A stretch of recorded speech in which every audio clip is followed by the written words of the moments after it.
Land Rover Series I. Land Rover entered production in 1948 with what has later been termed the Series I. This was launched at the Amsterdam Motor Show. It was designed for farm and light industrial use, with a steel box section chassis and an aluminium body.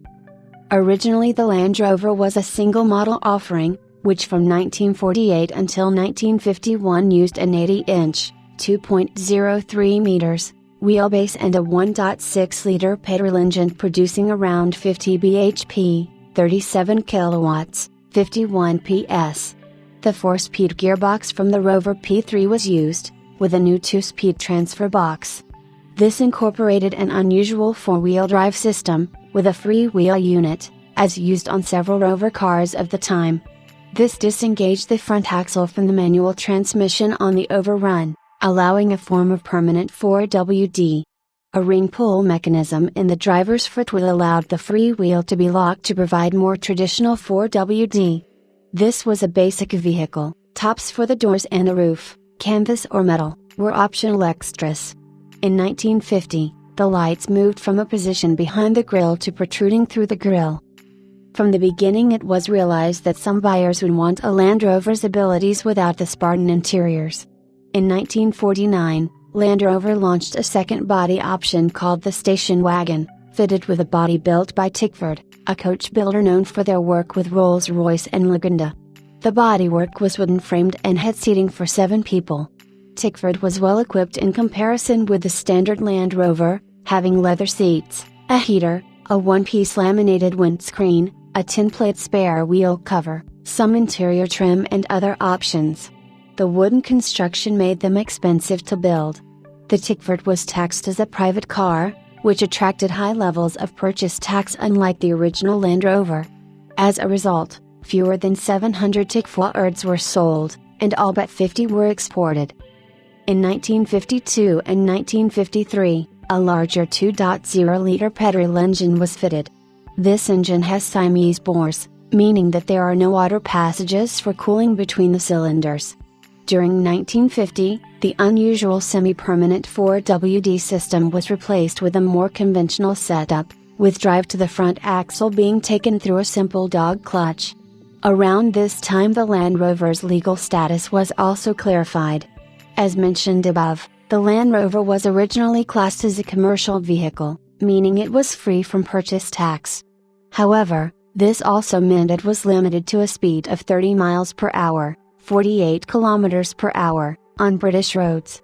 After an appeal to the law lords after an owner was charged with exceeding this limit, the Land Rover was classified as a multi-purpose vehicle, which was only to be classed as a commercial vehicle if used for commercial purposes.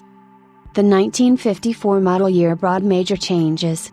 The 80-inch, 2.03 meters, wheelbase model was replaced by an 86-inch, 2.18 meters, wheelbase model, and a 107-inch, 2.72 meters, wheelbase pickup version was introduced.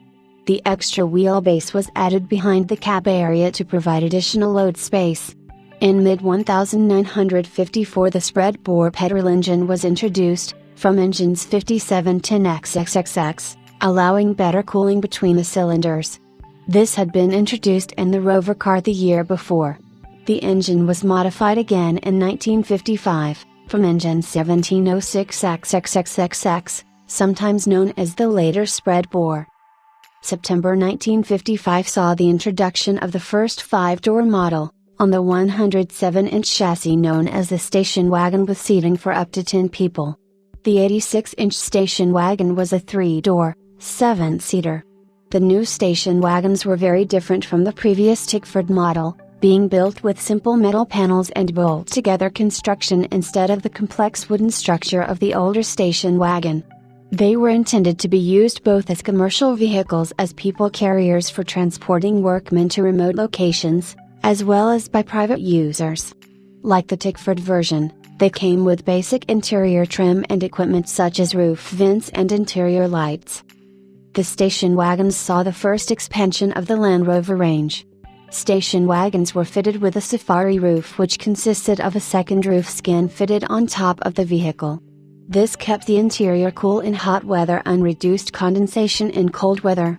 Vents fitted in the roof allowed added ventilation to the interior. While they were based on the same chassis and drivetrains as the standard vehicles, station wagons carried different chassis numbers, special badging, and were advertised in separate brochures. Unlike the original station wagon, the new in-house versions were highly popular. In mid-1956 the wheelbases were extended by 2 inches, 51 mm, to 88 inches, 2.24 meters, and 109 inches, 2.77 meters, and the front chassis crossmember was moved an inch forward, to accommodate the new diesel engine, to be an option the following year.